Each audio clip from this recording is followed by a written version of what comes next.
kehidupan sehari-hari.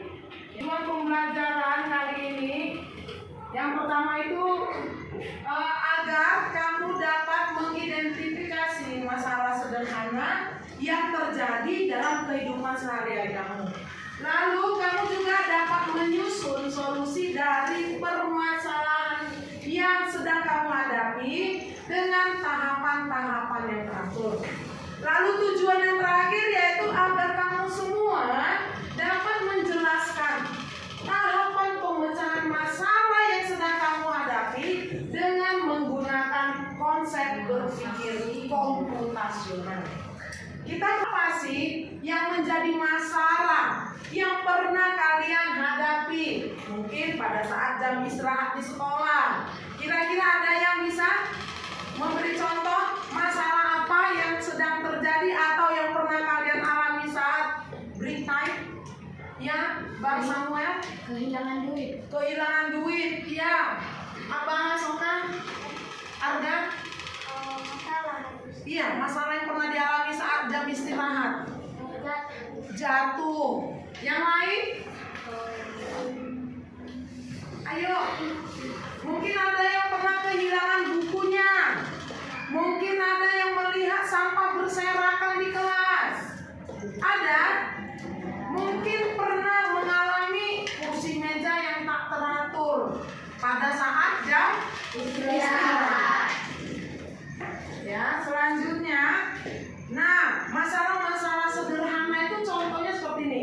Ada sampah berserakan, meja kursi tidak rapi, ya, air minum tumpah, peralatan tulis kita sering hilang atau jatuh di lantai. Itu masalah, ya. Itu masalah-masalah yang sering kita hadapi, yang sering kita alami di dalam kita melakukan atau saat kita istirahat di sekolah. Apa sih akar masalahnya dan apa dampak masalahnya?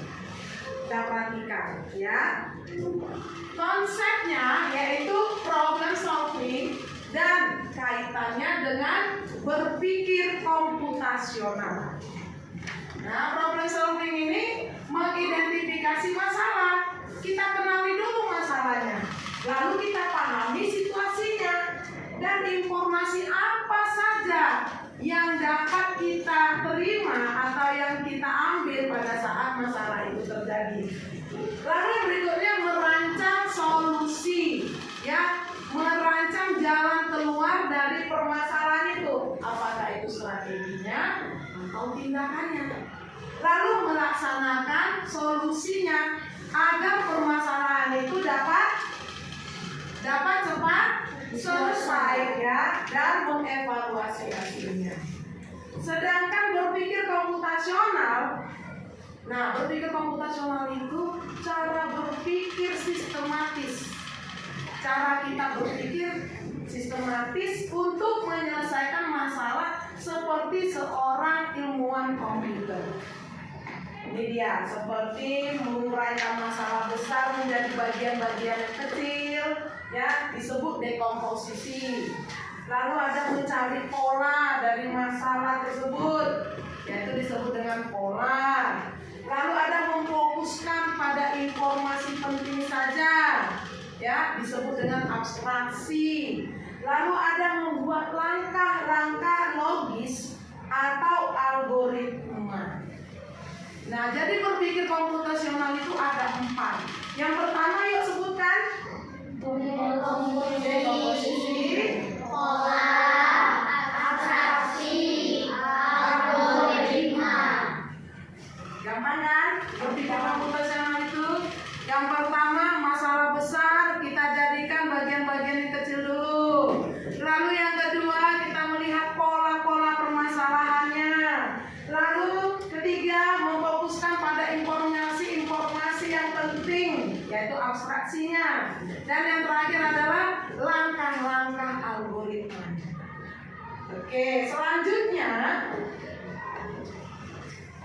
apa sih kaitan problem solving dengan berpikir komputasional? Nah, di sini dia. Kalau problem solving mengenali masalah, sedangkan berpikir komputasional dekomposisinya memecahkan masalah menjadi bagian kecil.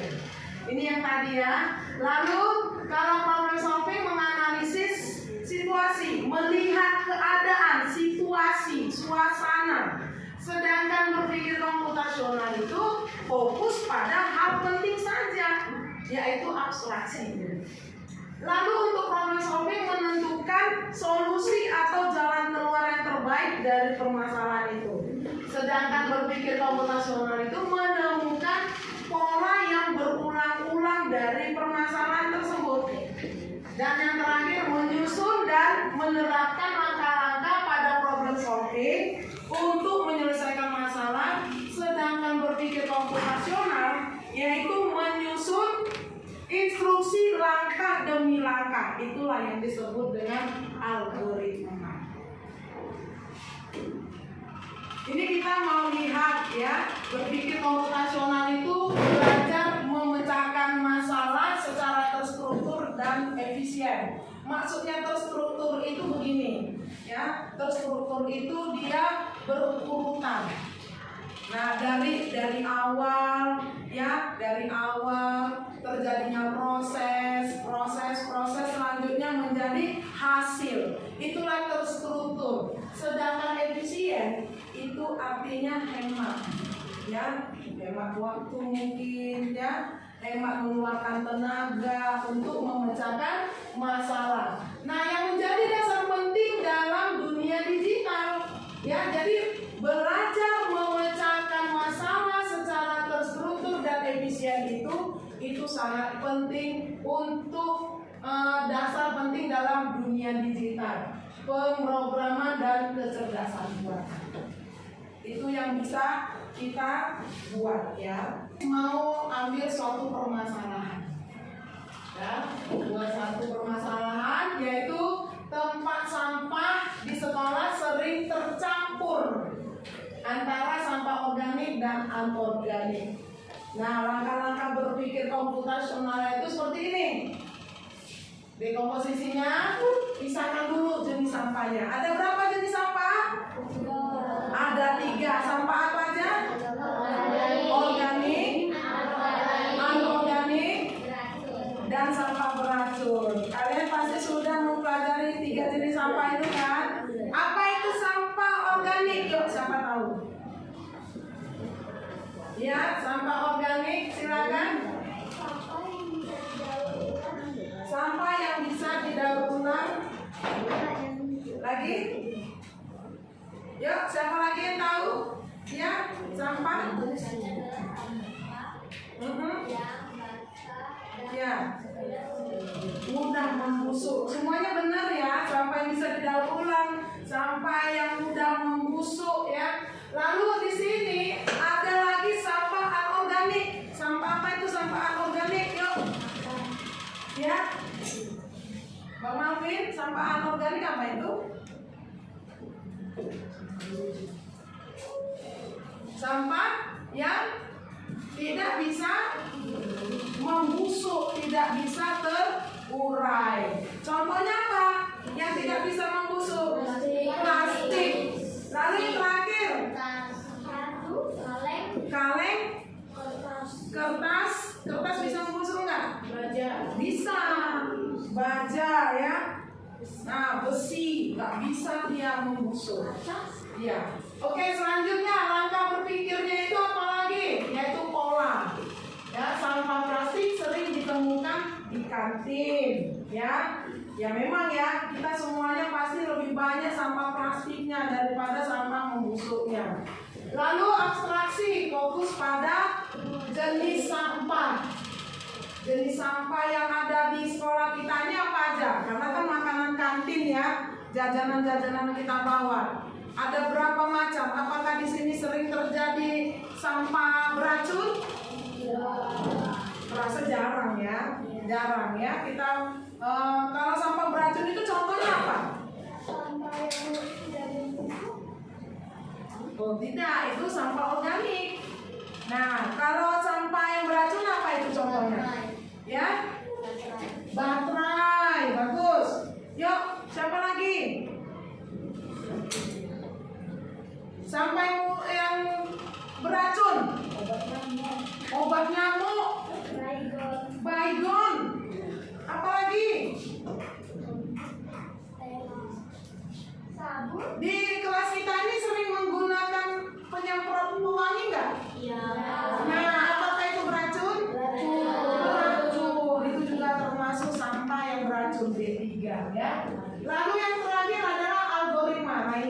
banyak.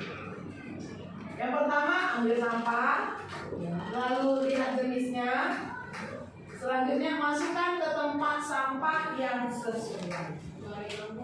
Ada. Nanti kita demonstrasikan. Oke, baik anak ibu semuanya. Di sini kita sudah ada tim 1 ya, kelompok 1 untuk mendemonstrasikan ya berpikir komputasional. Mereka akan membuat suatu proyek dengan robot yang akan memilah sampah ya, memilah sampah yang sudah disediakan di sini dengan tong sampahnya juga. Jadi ini adalah teman-teman dari kelompok 1 yang akan mendemonstrasikan yang pertama sekali. Oke, mari kita beri aplaus. Nama saya Emma. Nama saya Angelis Gasalase. Nama saya Ibrahim Alexander. Nama saya Daphne Nathamijaya. Kami dari kelompok 1 ingin mempresentasikan tentang robot pintar pemilah sampah manual. Apa itu sampah? Sampah adalah sisa-sisa dari kegiatan manusia atau makhluk hidup. Dan sampah ada 3 jenis, yaitu sampah organik, sampah anorganik, dan sampah P3. Apa itu sampah organik? Sampah organik adalah sampah yang basah dan sudah membusuk. Apa itu sampah anorganik? Sampah anorganik adalah sampah kering dan tidak mudah membusuk. Dan apa itu sampah B3? Sampah P3 adalah sampah beracun. Tujuan kami membuat proyek ini adalah membuat robot sederhana yang bisa membantu memilah sampah, melatih kemampuan berpikir logis dan komputasional, dan memberikan solusi sederhana untuk masalah sampah di sekitar lingkungan. Selanjutnya kita akan melihat algoritma pemilahan sampah sederhana. Langkah-langkah berikut. 1. Selanjutnya kita akan melihat algoritma pemilahan sampah sederhana. Tujuannya memilah sampah berdasarkan jenis, organik atau anorganik. Langkah-langkah atau instruksinya. 1. Ambil satu sampah dari tempat penampungan. Kedua, periksa jenis sampah. Jika sampah basah dan bisa membusuk, maka sampah organik. Jika sampah kering dan tidak mudah membusuk, maka sampah anorganik. 4. Jika sampah organik, letakkan di kotak organik. Jika sampah anorganik, letakkan di kotak anorganik. Ulangi dari langkah 2 sampai semua sampah selesai dimilah. Ini saya mempunyai teman yang akan menjadi robotnya.